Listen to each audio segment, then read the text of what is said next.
Hi, and welcome to the Officers Commission. My name is Quincy. I'm a current officer in the United States Air Force, and I pretty much designed this page, this YouTube channel, to help as many individuals on their journey to becoming officers in the United States Air Force, whether that's through the Academy, ROTC, Officer Training School, or any other commissioning path you decide to take.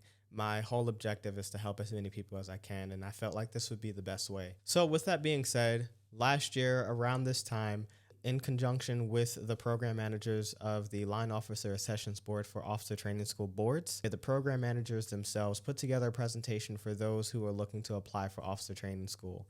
In that presentation, they went over like common errors and things that they've seen in packages, not necessarily content-based, but just administrative-based or clerical-based errors that they've seen to kind of help you create a cleaner package, a cleaner look to make you look as professional as you can. So this video was actually posted on my other YouTube channel called Fly Aviation, and that's where I post a lot of my aviation content. And so it is unlisted on that channel. The whole objective is to bring it over to this channel to make it public for as many people to see it as possible. So I hope you enjoy the video. I want you to realize that it is from last year. There may be some things that are currently in there that don't exactly line up with the guidance that's current right now, but I do still think the information in that video is beneficial for those looking to apply for officer training school. So take a look at the video, gain as much knowledge as you can from it, and remember to hit the like, comment, and subscribe buttons on this video so that you're notified whenever I post new content that helps you on your officer journey. In fact, on August 15th, 2025, I will be working in conjunction with the program office again, and they will be putting together and presenting a presentation on common errors and a whole bunch of things that they've seen on officer training school packages and answering as many questions as they can. It will be live streamed on this YouTube channel, but it will primarily be hosted on Microsoft Teams. But if you just subscribe to this YouTube channel and hit the notification bell, you will be notified when we do go live and when it is posted, and then it will be available for replay after the presentation is done. The whole objective is to ensure that you're getting as accurate information as possible from the source. So I just want to say thank you so much for watching this video. I hope you enjoy everything that you're about to watch and learn as much as you can to help you prepare for the upcoming rated and non-rated boards, so that way you can have the best package possible that reflects you and who you are to potentially be picked up to become an officer in the United States Air Force. So thank you so much, and let's get into the video. Oh, it looks like we have a lot of people in here so far. So my name is Quincy Brayton. I'm a lieutenant in the Air Force, obviously. I like to put on this briefing, this workshop to try and help members who are looking to apply for OTS, help them pretty much make the best possible package that they can make. So I have Technical Sergeant Smith and a Staff Sergeant Daddis here. They're actually program managers at the Air Force recruiting services up at AFPC in Randolph Air Force Base, Texas, and they have a presentation to give to all of you who are in here now, and then we'll go ahead and roll into the questions that people have asked, and I also have some questions for them to try and get a better gauge on how the entire process works. So Sergeant Daddis, if you want to just take over from here, you can go ahead. Yes, sir. If you wouldn't mind, we need host access in order to share our screen. All right, and then for the time being, like Lieutenant Brayton said, I am Sergeant Smith, one of the line officer program managers. Y'all may have heard from me or received an email from me. We have the LO team here. So we essentially want to provide y'all the guidance. It's just a broad presentation that we're going to present to help you with your submitting an application and the steps to get from your point to OTS. Again, it's very broad, right? So it's not geared towards specific DROSIS dates, waivers, specific waivers, or anything like that. I also want to preference that a lot of information fluctuates, right? So the information that we give you today, and I stress this, the information that we're about to present to you can change. In order to get the most up-to-date information, you want to go on the active duty webpage, and that's where we update anything that needs to be updated. And yeah.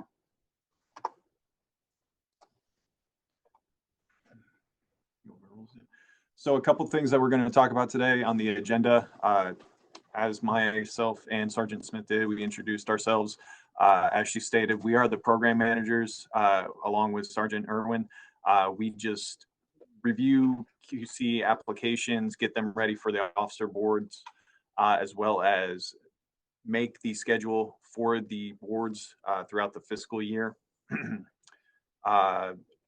Couple different things that we're going to talk about: SharePoint, program announcement, application process itself, what they look for, the application QC, Air Force line officer application, the selection process, post board requirements, general info, and at the very end, we'll wrap it up with questions that I'm sure everybody has, and we'll go from there, okay? So as Sergeant Smith stated, we are program managers. The program managers' responsibilities: we recruit for active duty, SLEPO, special warfare, cyber, produce the board schedules. So every fiscal year, we are responsible for creating the board schedule, getting all the dates lined up so that way they can run smoothly throughout the fiscal year. We try our best to flex and mold them into a streamline schedule so that way individuals who are looking to apply at least 2 times a fiscal year can do so without limitations.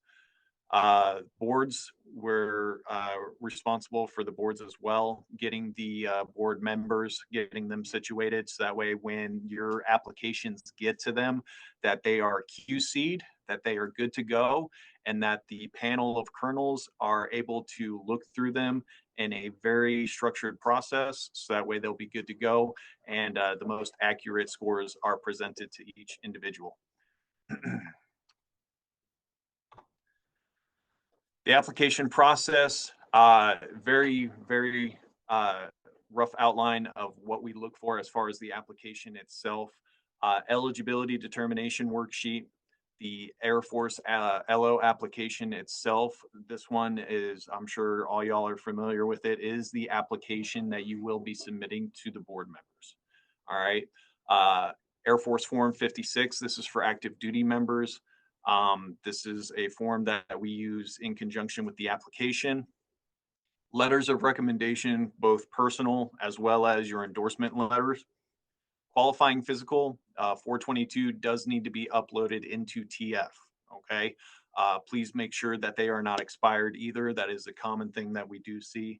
So make sure if you do upload a 422, it's not one from 5 years ago. Can't use that.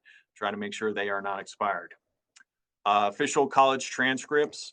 We understand that sometimes if your school cannot present one due to whatever reason, get in contact with the school, have them conduct a letter. I know sometimes different colleges are fickle with how they release them. Make sure you get with them so that way you can get the appropriate documentation to submit to us. So that way we can get your transcripts good to go. Okay. Interview. Again, as I was talking to with the LT, this is something that a couple people missed on their last application. You do have to conduct an interview now. We updated the program announcement. Same thing Sergeant Smith said, it does change. You do need to have an interview conducted. All right. And then waivers if they are applicable to your application. Biggest thing I can say here, please, and we talked about this before we did this briefing, check the program announcement. Okay. A lot of 99.9% of the information is located on the program announcement, and it changes so frequently. We've had individuals do one board and then try to apply for another, and within that short time frame, 5 or 6 things might have changed on the program announcement. We understand that everybody's busy in their schedule, but if this is important to you, you need to make time to at least go through the program announcement and make sure that you're crossing all the T's and dotting all the I's. We can try to help out, as much as we can here, but please understand that we are a very small office and we do have a limited amount of time. All right. So we may not be able to get to everybody's application to make sure that all the T's or I's are dotted. All right, you got to take it upon yourself to make sure that you're submitting the best application, so that way when it goes to the board members, there's no ifs, ands, or buts. All right, this is your application. Make sure you're submitting a completed document. I do want to preference, I know it says documents needed for submission of applications. There's additional documents that are needed. This is just the very, very basic of what you need for an application. And so for the waivers, just like what Sergeant Data said, it's very important to read the program announcement. Waivers will be submitted with your application. And if you needed a exception of policy and ETP, just make sure that that is routed to us to be approved by the RSOC prior to the board convene date. So we can let you know whether it gets approved or denied. Official transcripts, good. Make sure that the official transcripts are sent to your first sergeant, supervisor, commanders. It's important that it says sent to. I think that's it for that one. Common errors. As I'm sure some of y'all know, we just had the O3 board cutoff date. So we were going through, we were QCing them. We were making sure that all the applications and everything were good to go. Common errors that we saw just on that last board alone. All right. Cumulative GPAs. Please don't round your GPA. Okay. I know maybe some of y'all might not be pleased with your GPAs, but we have to give the exact GPA from the transcripts. Okay, so don't round them up. Don't use a higher previous GPA that might be located somewhere on the transcripts. We have to use the overall GPA. Okay, that is a very common thing that we saw. We don't think it was intentional. Of course, a lot of times individuals round up and stuff, but you do have to use the exact GPA that are on your transcripts. Okay. Another common one, digital signatures, especially. So with digital signatures, we understand that 99% of the time leadership gives you a digital signature. Very rarely is it hand jammed. We understand that. We, again, up here, we understand how confusing it might be with digital signatures and the transfer of it from your desktop to the actual submission of it. Sometimes those digital signatures do get lost. We do try to be flexible with it, but you do need to make sure from here on out that your digital signatures transfer over. Okay. The reason why, obvious reasons, we need to ensure that the documents are in fact signed and verified through your leadership. There have been certain circumstances in the past to where an individual might have gotten selected, and then their leadership gets notified and their leadership has no clue of the circumstances. So again, it's a verification method that we use to ensure that your leadership is tracking you putting in for an application. Okay. Ensure you have both the quality force review and the commander's master PIF and LPIF quality force review letters. This, again, it's a common thing. Mainly what we see happen is it's either one or the other is the common error. You have to submit both of them. So what happens is your command will send off for AFPC for a master PIF or a quality force review letter. Your commander will also include their master PIF, and those two letters or those two memorandums, my apologies, must be submitted to your source documents. Okay. We understand that sometimes your leadership might not be tracking on it. That's a common thing that we've had in the past. That's fine, but you need to go up to your command and address and talk with them about how they need to submit a memorandum as well, not just AFPC. So the common error there, make sure that both of them are loaded into your source documents, so that way we can go ahead and push you to the board. If you've got one or the other, we can't submit you. We can't, because it's not the complete application and our hands are literally tied at that point. There's no, hey, can I get it to you on the back end or anything like that. The reason why is because it determines your eligibility status. Okay. We need to be able to submit you to the applicant or to the board members. We need to have both of those documents. So that's another common error. Another one, only 2 LORs. The common thing with this is individuals will maybe submit 1. We've had a couple to where they've submitted 3. If you submit 1, you're selling yourself short. If we can't get a hold of you, we'll try to submit the application if everything else is there, but you're selling yourself short. Okay. It has to be the endorsed letter too. We can't just submit you without the endorsement. So if we have the letter of recommendation, you're cutting yourself short because it might hinder your application going to the board and then grading it appropriately. Other circumstances with submitting the 3 letters of recommendation, we don't know which one you want to keep. Again, we don't have a lot of time up here just because of how small our office is and because of the thousands of applications that we get, on top of the factor which we're running simultaneous boards back to back to back. That's a lot for us here at the office to try to keep up with, to make sure everything is running smoothly. We don't exactly have a whole lot of time to reach out to you individually. Some of you might have heard with this last board, hey, I got a phone call. They told me what to fix. We do try to, yeah, but at the end of the day, we can only make so many phone calls, especially if the individuals are overseas or in a different time zone. We can only do so much as program managers here. So if you do have 3 and we submit you to the board, we have to only do 2. We're going to look at your application and we're going to submit the best ones that we think might make it to the board, but that's not your determination. So again, make sure you're only submitting 2. Don't try to beef up your resume or application with 3. Make sure it's only 2. Okay. And then the other thing is must have the wing or equivalent endorsement signature. That goes in correlation with the LORs. Please make sure that your leadership is endorsing your letter or the equivalent of it. The common thing with this, obviously, different squadrons have different chain of commands. You might be at a wing, you might not be. We understand that. Check with your back office about who, if your command isn't the endorser, who the equivalent individual will be. So that way that individual can sign off on it. Okay. And use the appropriate change of command for that, or chains of command. Ooh, for that. And get that letter signed off. Because if we don't have that endorsement, that's what I was referring to earlier with your leadership needs to sign off on you submitting an application.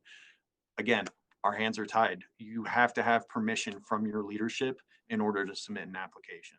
So I do want to put stump what Sergeant Gaddis is saying. The common errors that we see up here, as he stated, right now, luckily we have 4 people now. That's the most that we're going to have. I do want to reiterate, anyone who is looking to join the active duty line officer program comes through our office, 4 cubicles, 4 people. So we deal with all active duty members, civilians that are coming in, and now we're doing warrant officer. Before, we were able to do as what it is, a courtesy call to let y'all know if your application had any errors. That was even cutting us real close. It was a little bit hard to do before, but now with all the people that were, all the applications that are coming in, please do not lean on a courtesy call from us. Unfortunately, we may have to get a little bit stricter because we need everyone to do their parts. You have to read the program announcement. If what you put in the program announcement, you put 3 LORs in there and it clearly states 2, we're not submitting your application to the board, okay? You got to help us help you. Please review the program announcement. As I stated before, we used to do, we have our courtesy calls to let you know, hey, you're missing your AFPC. that is written in the program announcement that you needed. So when it comes to our level, there should be an AFPC letter in there. There should be a commander's letter. There should be an interview. Those things that are clearly stated in there. If it's not in there, we're just not going to submit your application to the board. Because at this time, unfortunately, we do not have the opportunity to submit or to do the courtesy phone calls or this of that nature. All right, so we're going to just run through examples of the application itself, basically uh, the submitted application that the board members will see.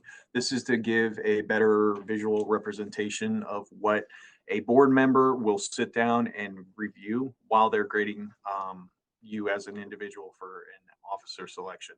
So start things off. The very first thing that they're going to see is the LO application itself. As you can see up at the top, it says OTS. This is where you're going to put the title of the board. Please make sure it's the right board. Again, this goes into for individuals who are submitting to multiple boards throughout the year. That's, you know, if you meet the criteria, that's fine. Just make sure that you're updating things so that way it is for the actual board.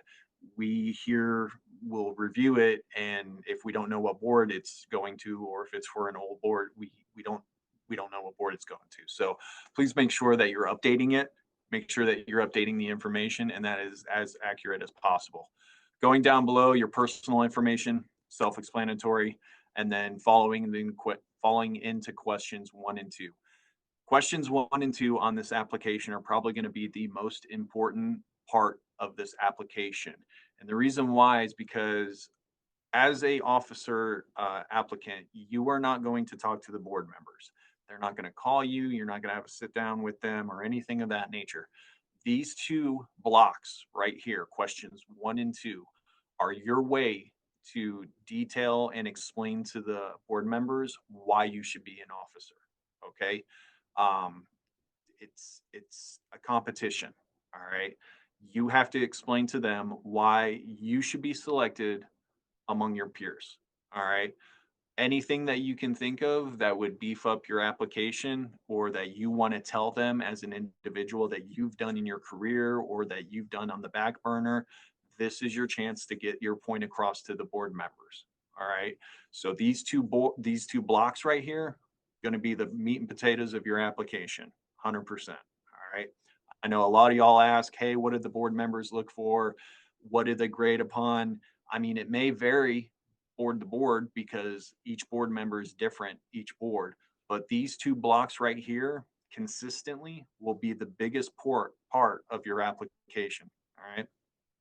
With that application, the best advice I can give you is be clear, concise, and to the point.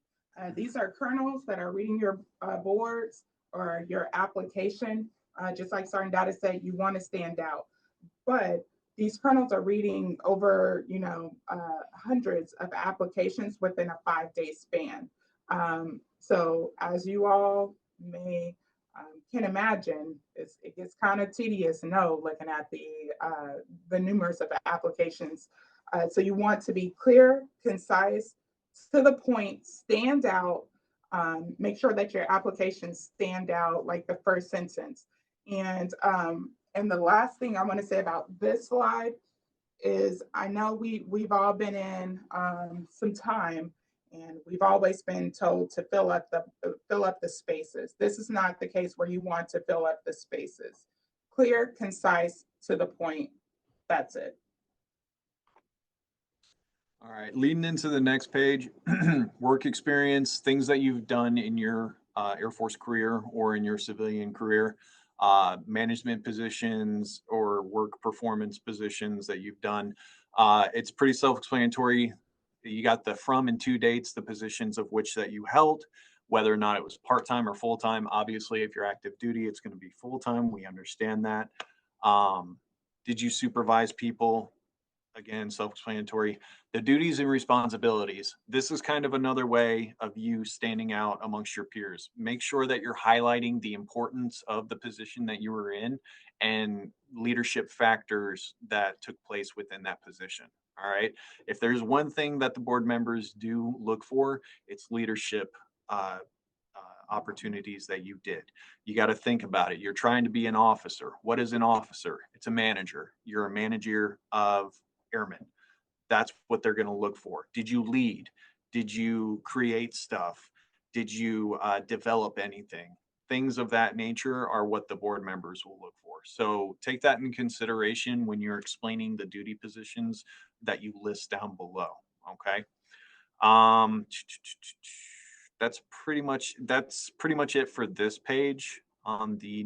Sorry, Smith, do you have anything? Okay. So just real quick, what we've noticed, I've been on a couple boards now, and some of the feedback from the board members is the supervisor section. If you supervise, you can put the accurate information, right? Sometimes they see like, hey, I supervised 150 people. And then they like, they give us feedback while we go down there. And if, one of the applications said 150 people and it was like a staff sergeant. So it's like, well, we know you did not physically supervise 150 people, right? So you want to make sure that the information that you provide is accurate. Supervise means you are close contact, right in the EPBs, things of that nature. That's it. All right, on to the next page, education, leading down into prior service. Education, this kind of ties into what we mentioned earlier with the common errors. This is where we double check it. So you're going to put down your education. The first education block is your qualifying degree, okay? The additional education are other degrees that you might have obtained. Please don't put your high school diploma. That's a common one as well, all right? Just using this as an example, if we were talking about a common error, the individual, or not individual, because this is just a template, but this application, if we were looking at it, the 3.812, again, don't round it, keep it. If that's what's on the transcripts, then that's what's on the transcripts. Okay. So don't round it up. Don't substitute anything. Make sure that is the cumulative GPA on your transcripts. Certifications, licenses, and dates. The common error with this, make sure they're valid. All right. Sometimes individuals will submit a certification or a license that's 4 years overdue and expired. You got to stay current on the stuff. Okay. It says it right in the description, list any current or valid certifications. All right. Significant professional, personal, academic achievements, anything that you might have obtained or been awarded during your career, NCO of the quarter, Airman of the year, maybe even the awards that you do within your squadron or unit. We do understand that different units might have different things. Us as recruiters, we have a thing called silver badge and gold badge. It's an award that you get awarded at the end of the year. Not other squadrons would do that because obviously it's a recruiter accolade. So include that stuff in your application. Again, the board members, they want to see you leading, which in return earns you awards and decorations. So they go hand in hand. The last part, I mean, it's pretty self-explanatory. I'm not really going to get too much into it. If you're in ROTC or anything of that nature, you have to list the information down below, et cetera, et cetera. It's pretty self-explanatory. But Sergeant Smith, anything for this one? Or No, sir. all right. All right, leading into this one, this is going to be the most important one for y'all. All right, AFSC preferences. I'm just going to start with this. Please make sure you're qualified for the AFSC. Okay. If you're putting down stuff to fill blocks, I mean, you're hurting yourself. You can't book you a job that you're not qualified for. Use the regulation, the AFOCD, to make sure that you are qualified for the job, and then put it on your list. We do start from the very top, work our way down. If you don't want the AFSC, don't put it on your list. There you go.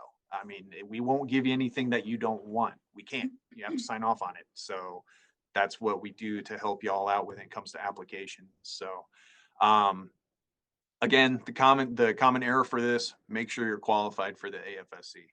A common one would be 63 Alpha, which is Acquisitions Manager.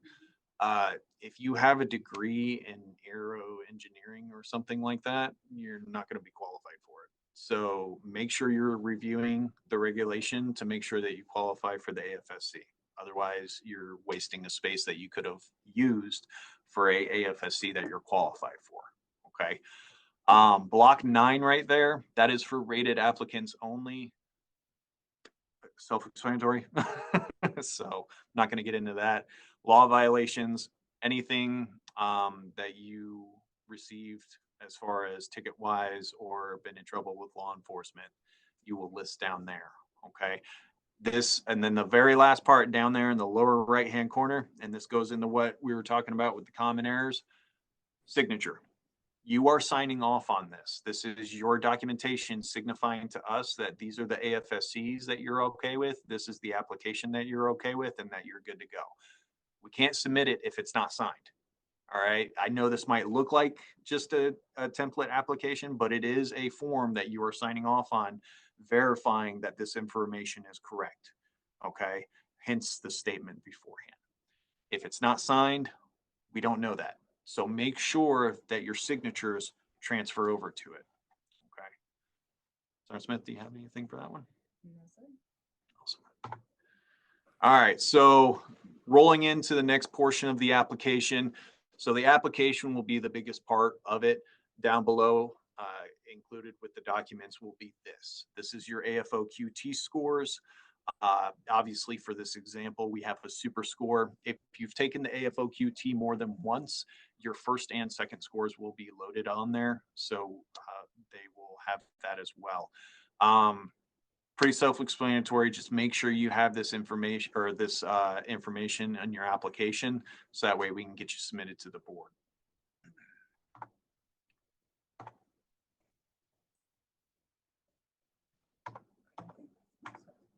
Okay. All right. Yeah, it's not. Give us 1 moment. Give us 1 second. We got a technical issue.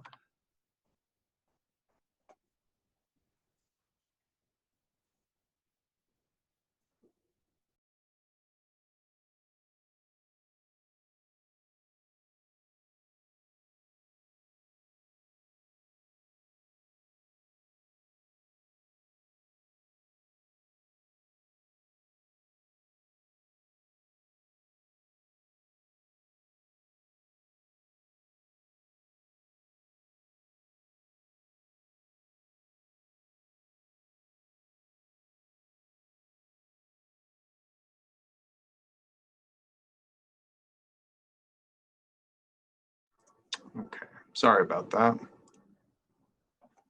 All right, so for the next portion of your application will be the letter of recommendation.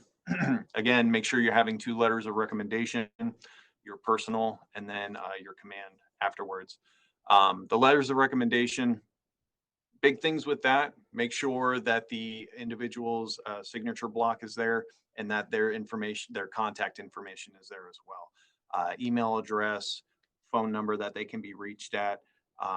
And then of course, make sure that they are signed as well and dated. Okay. Again, it's very important to make sure that the signature carries over. That is a very common thing that we see. Obviously, we can't submit a letter of recommendation if it's not signed. The signature is verifying that the individual did in fact write the letter and that the contact information that they provided is accurate.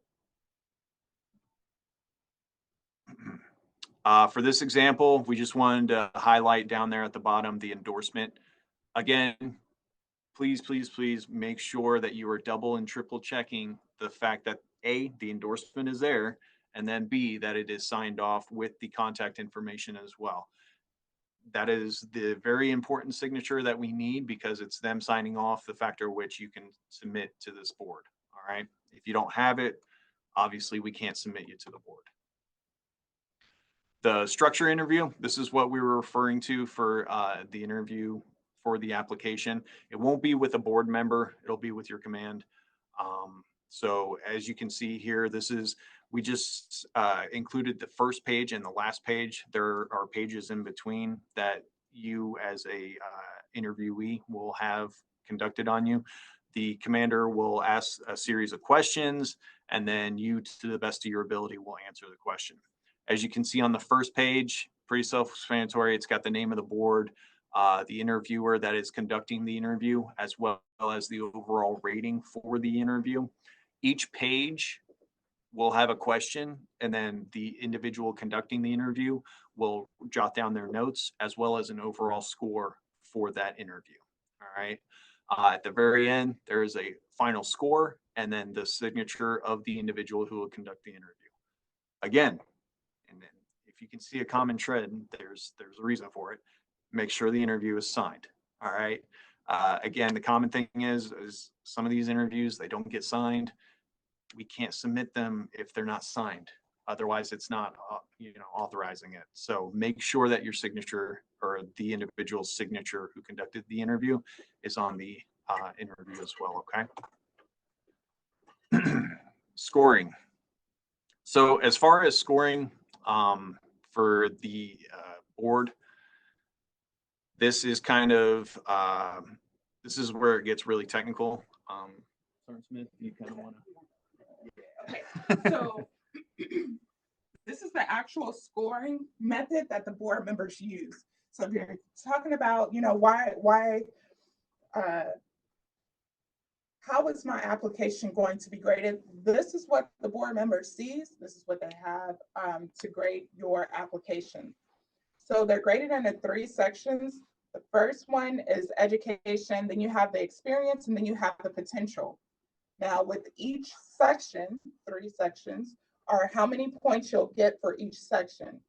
Now, there's a total of 1, so there's 3 board members that are going to read your 1 application. Out of those 3 board members, they're either going to grade you from a 6 to a 10. Therefore, each application will have a score of the lowest you can get is 18, and the highest score you can get is 30. Now, the thing with that is it cannot be equal or more than 1.5. If there is a bigger difference, if they have a score 1.5 or more, then we ask the board members to go ahead and reconvene. So then it can be within those parameters of what they need. And then on the next page, it'll go into details of what they're looking for. Next slide, please. All right. So the slide that I just went over are the scoring points. So for education, those are how they're going to score you for the 2.2 to 3. The experience is what they're going to look at, and then the potential. So give you a moment to look at those, how it's graded. So when you're doing your application, you want to gear it towards those things of what they're looking for. So accomplishments are important. AFOQT scores, your GPA, letters of recommendations, those things are important. Going back to your endorsement LOR, sometimes wing commanders, you can't make them. But a lot of times the the endorsement letter will say, hey, this member is my number 1 of 5. That really helps. That is a good thing to have on your letter of recommendation or your endorsement, because it lets the board members know, okay, the wing commander said that out of 5 people that they even submitted, because they could have had more people that wanted to be endorsed, but they only endorsed 5 and you were their number 1, that'll help out too. So that's part of like the letter of recommendations and the evaluations. They're going to look at your SIP for potential, your experience, things of that nature. So as far as the board schedule, here's what we have. We had to add the 24 OTS 04 board non-rated because we got our numbers and our numbers, they went higher than what we expected. So we had to go ahead and make this non-rated board and include that. So although it's on the FY25 board schedule, it's still Technically FY24. You'll know that because it says 24 OTS 04. I had that question. Someone called and asked that question. Which brings me to sidetrack. So I just said someone called. We get The phone doesn't stop ringing. a lot of phone calls, right? We prefer for the phone calls and the emails and things of that nature to be things that you cannot find in the program announcement. Because if we're getting a phone call, ties us up for 5 minutes of me trying to explain to them why F24 OTS 04 is a FY24 FY is projected for FY24. So we get numerous of phone calls and emails daily about, just little things. Back to the board schedule. So you can see we have two rated boards at this time, and then we have our non-rated board for this FY.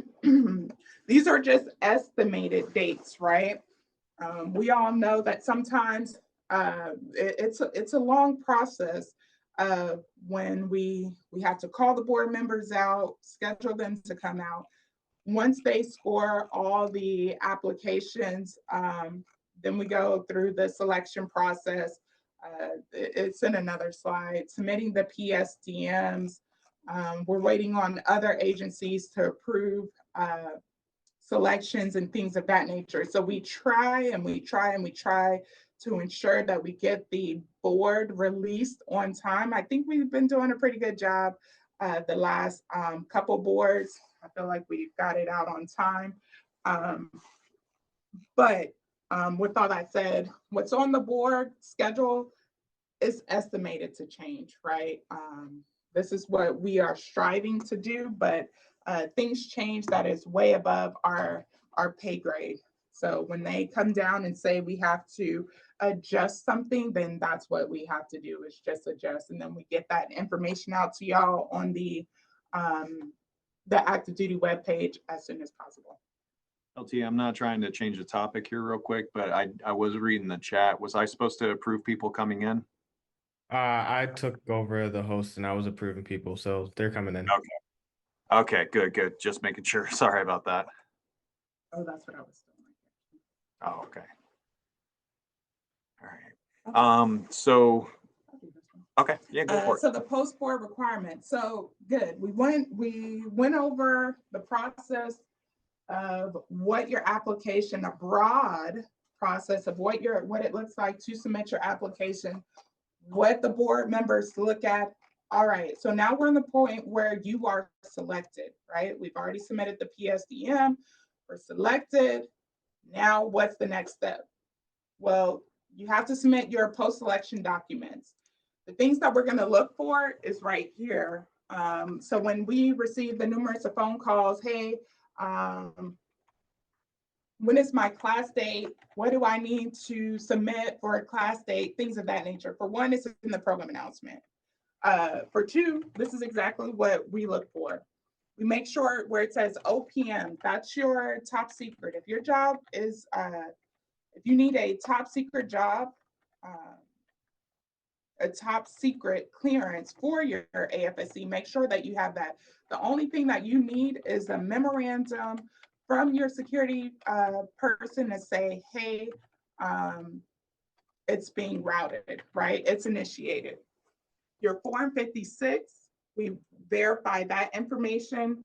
Your commissioning documents, that's your 422. Now your 422 is only good for 1 year and it has to be valid upon arrival to OTS. So if you are selected, my advice would be just go ahead and start initiating your 422, or even before you start the process, start doing your 422, because OTS will not allow you to arrive there without a valid 422 within 1 year. We do the scroll on our side, and then for the rated individuals, you will need a flying class physical. Depending on what AFSC you're applying for, it says right there, pilot, CISO, ABM, and things of that nature, you have to have those saying that you're qualified for that specific medical. Yeah. Oh, I do want to go back to PRP. PRP is a non-rated AFSC that you need to, you have to get a special physical. What we've seen is that people will just put PRP as their last selection with the hopes of being selected and knowing that there was a good chance that they were not qualified for missiles or a PRP, but they're putting that on there just to say, hey, I've been selected. So since I'm not qualified for missiles, I'll just get another non-rated job. Well, that's not how it happens. Depending on the situation, everyone's case is different. So depending on the situation of your particular application, what your board score is, you may, and I stress may, be reclassed to another AFSC, or there are times where you were lower on the board schedule, and the only reason why you were selected is because you put missiles down or, you know, a specific AFSC, and there were many before you that were not selected. If that's one of the cases where we would probably say, hey, no, you have to apply to a different board. So I do want to stress, if you want a job, make sure that you are qualified for that AFSC. And yeah, and you only play the AFSCs that you actually want. Here's the active duty OA recruiter site. That first link is what you need to use to get everything. So Sergeant Gaddis was talking about the AFOCD earlier. That's where you'll get your AFOCD, the board schedules. That's where we update everything. You'll have your program announcement, which is very, very important, things of that nature. And that's it for our slideshow. So I've been trying to get to some of the questions in the chat. I guess the common things I answered a couple of them. I tried to. It keeps jumping around, so it's a little difficult. But the LT provided us with a couple questions that y'all were asking ahead of time. So myself and the other program managers wanted to first go over those, just because we thought they were really good questions. So all right, so the first question is, hi, for the package building seminar coming up, my squadron CC will be retiring in July. Most of the forms I have now are signed by him. Will my new CC have to review and sign those same forms, including my age waiver? For this one, we were a little bit confused just because we weren't tracking on what board. With age waivers, typically that is for a rated board just because of pilots. And the age categories or the age waivers that are required for those. It's a waiver that you would have to get pre-approved for. There's actually a list that comes out before the board convenes for age waivers. We don't submit anything that is not on that list. So if you're submitting for an age waiver for that and you're not on our list, we can't submit you. That is a pre-approved list that gets authorized in order for us to submit you for the board. And there is the appropriate chain located in the program announcement in order on how to submit that. So for this one, number 2 says for overseas applicants, the PA application checklist is vaguely written for when a member can and cannot apply. Can you further elaborate? So I'm actually going to use, let me go back here. Okay. So if you're looking at the screen, it says estimated release date. Basically, the way it was explained to me is if you're halfway point for your assignment overseas falls within that estimated release window, you're good. All right. That means that'll give us enough time to get you booked for OTS, and get you situated there. So that's kind of the easiest way to describe it. Obviously, there are certain case by case scenarios that we do have or that an individual might have. If you do fall into that category, please email our org box, but use your appropriate chain of command, because we do ask that members from your leadership are the ones who email us, and that's to cut down on traffic and everything of that nature. If you guys could see the org box, I mean, we definitely try to get to it. It's just, again, we're such a small office, we can only do so much a day. If we're answering emails, then we're not QCing an application or getting something done for the board and everything of that nature. So basically, we can't live in the org box. We try very hard to get into it, but we do really ask if you guys can please route it to your chain of command.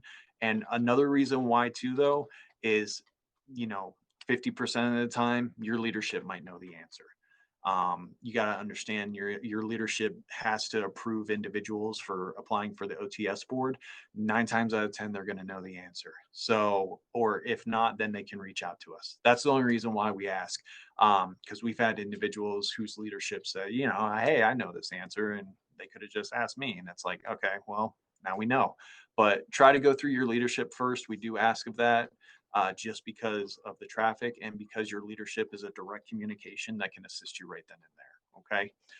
But that should answer that question. Will prior enlist, we're assuming that this is a civilian prior service. It says, will prior service enlisted veterans with an active VA rating be automatically disqualified, or will it depend on what the rating is for and how long or and how severe the service related injuries are? So for that, going back to when I was a field recruiter, I had an individual with the same circumstance. Unfortunately, if you do have a VA claim or if you're claiming disability, you're ineligible. The reason why is because you're claiming disability. So that makes you ineligible for that. So unfortunately, that would disqualify you. So this question actually was in the chat as well. So I definitely wanted to get to this one. The university I attend for my undergraduate degree only uses a pass or fail system. So my GPA is locked in at 3.0. Essentially, they can calculate all passes as a B. Will this be a problem on the board? No. And the reason why is because the full birds, they understand. All right. They've been around the block a time or two. Some of them have been on multiple boards. If not, they've been on boards for other circumstances. They understand how to rack and stack the colleges and the transcripts and things of that nature. So we understand, as the individual submitting the application, you might have that thought come up in your head. But when it comes to the racking and stacking of the applications, the board members do take that into consideration. They are down there doing their research. 90% of them have notepads that they're jotting down information on and that they're using notes for. So as far as that, it won't hinder your application. They understand and they'll roll with it as it comes their way. So number 5, it says, if I apply for a rated board but get disqualified for medical reasons, do I have to apply for a separate non-rated board? Or can I put both rated and non-rated positions on my job preferences? So for that one, you can't, for your list that we went back to right here on your application, you cannot put rated and non-rated positions on your job list. Okay, it has to be one or the other. Same thing with Space Force for individuals who are doing that. You can't just put all 3 down. All right, it has to be either rated or non-rated. Now, as far as getting disqualified, when it comes to that, it does depend on the situation. All right. If we have availability, we do try to look at that for the individual, but you don't want to, we can't bank it off of that. All right. So the official answer is yes, you would have to apply for both. Sometimes we might be able to get you in, but it generally is that you have to apply for the other afterwards as well. Okay, so for work performance, it's a big detractor if we do not receive strats on most of our previous, or my apologies, stratifications on most of our previous EPRs. I have one strat and a couple quarterly awards, and but I don't know how it would be interpreted by the board from a broad spectrum. I believe they might look as it as me not sustaining superior performance. However, my EPR/EPB quality never actually reduced in terms of performance. What does this look like for a normal non-rated selectee performance, and how do the board members take it? So for this one, again, this kind of runs into with what I was saying with the transcripts and the pass or fail. It it does depend on the board members, but these are experienced colonels who have been around the block a time or two. Okay, especially when it comes to stuff like this. They've been on boards, they've seen EPBs, they sign off on them, they understand performance and how that goes with an airman or an NCO and their application. So I can't give you an exact black and white answer, but I will say that it's not going to hinder anything. They're going to see your performance, they're going to take your stratification into consideration, and they're going to grade accordingly with it. So that's kind of how the board members roll. Um, they are down there basically the entire day with a lunch break, convening with one another and rating the applications. So it's not something that they take lightly, and I hope that all y'all are aware of that. They do, put the time and effort in. So they are looking at these applications and going through them with a fine tooth comb. So Um, oh, okay. Some of these are added. All right. So, We're not going to be able to get, unfortunately, we're not going to be able yeah, to get to everyone's question, especially if they're specific. Like I see one in here, not sure about anything about this, but do you know if ADHD has disqualified people? Um, this presentation is just for broad information on how to submit your application, what the board members look for, how to improve your applications and things of that nature. yeah. Unfortunately, we're not able to answer as many questions as you can see. Um, uh, We're trying to get to a lot of them, but again, a lot of the information can be found in the program announcement. I know that may sound cliche, but it's the truth. There's a reason why we update it so much. I made adjustments to it or the website today, so we are always changing it. We're updating it. Again, like with what I started off with, please, please, please make sure that you are checking the program announcement. And the reason why is because we've had way too many instances to where an individual has applied for one board under certain rules and regulations, and it's completely flip flopped on them because they applied for a future board down the line. Make sure you're staying up to date with it. All right. Because if not, it could hurt you in the application process. But yeah, that's again, we can't answer all the questions. We are sorry. We're trying to. We wanted to get this information out to you as quickly as we could, working with DLT. Thank you all very much for your time. We greatly appreciate it. Just know that we're trying our best up here. We're trying to get to everybody. We're trying to make sure that we're answering your questions and stuff. Please, on the flip side of that spectrum, make sure you're doing your part too. Okay. We can't hold your hand during this process. You're trying to be an officer for a reason. Make sure you're taking the time and effort to put in the work and make sure that you're getting everything taken care of. Okay. So, but good advice is to reach out to others who have applied, who are familiar with this as well, networking.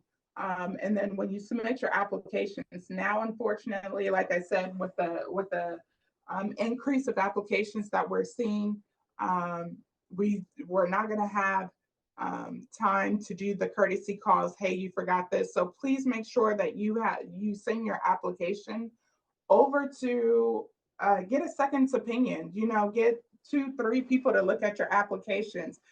While you're completing your application, ensure that you have the program announcement open so you're reading it, uh, word for word. Attention to detail is very big. That's what the board members look at as well. So that's very important. And then last thing, I don't know if we talked about this, but the new process for submitting your application is through AIM High. Did we talk about that? Through AIM High. The main thing is a lot of errors that we saw, people were saying that they did not get their AFCEP access request. It's because a lot of times they did not put their personal email address in the AIM High link. The AFCEP request will only go to your civilian email address. So when you click on the AIM High link, they're going to ask you information. That's where you submit your commander's information, your commander's memo, and you input your civilian address. I cannot stress that in a AIM High. Sure, you put your civilian email address, and that's where you're going to get your AFCEP request. It does not go to your military email account. So, and then the one last thing, also, what y'all are doing on the Facebook page is very helpful with like what Sergeant Smith said. Network. We definitely think it's a good idea that you guys are bouncing ideas off each other, that you're helping each other. It's like it's one of the most positive Facebook groups I've seen personally. So it's really great that y'all are doing that and helping each other out, especially for those of you who do get selected, that take the time and effort to help those who did not. That's really great, and that says something about your character in the sense that the board members are obviously making the right call because you're stepping up and you're helping those individuals out. So, and that's not to sound cheesy, it's the God's honest truth, because that's why we wanted to do this Zoom meeting in the first place, is to help get this information out to y'all, because we do see those questions and we do, we want to help y'all out. So that's what we were trying to do here today. But you guys, you're making the effort already. You're networking, you're sharing the information, and you're getting it out there. So that's a good thing. So the other good thing, please check the program announcement. There's a reason why we're foot stomping that so much. So, but thank you, LT, if you have anything for us. Yeah, no problem. I'll just go ahead and foot stomp a few things before we bring everything to a close. So usually when I do these meetings, I have pointers that I give people when building packages, and things that I've noticed when people ask me to review their packages. One of the things I like to hit on, like you guys hit on, was to ensure that you follow every single direction in the program announcement. When I was building my package, I had a final draft, and I went back through the program announcement, and I found like little small things that, may not have been such a big deal, but the board is really looking at how well can you pay attention to the little things. So if you can't do the little things, how do we know we can trust you to do the bigger things? So following every single direction that is there will definitely help you out. Oftentimes when I'm asked to review packages, there are two questions that are asked, and you guys hit on that as well. What are your objectives and reasons for desiring a commission? And what are your leadership attributes do you possess that would make you a good officer? A lot of times people fill in the space, but they don't necessarily answer the question. So you need to ensure that you're actually answering the question. Um, because this is the only time the board is going to have to pretty much hear from you. It's like having a face-to-face meeting without the face-to-face meeting. They need to know who you are. So you tell your story, you tell them why you deserve to be an officer, you tell them how you're going to, help the Air Force get into the next phase, the next, high-speed environment that we're going into. So that's one of the things I wanted to say. You need to make sure that you answer the question. A lot of times people talk about how great of an NCO that they are, or how good of a senior NCO that you are. And if you're going to, spit that all in the package, well, advice that I've gotten and feedback that I've gotten from a colonel who, helped me with my package. He said, well, if you're going to tell me how good of an NCO or a senior NCO you are, I'm going to keep you as a good NCO and good senior NCO because we need that in our Air Force. I need to know what will make you a great officer.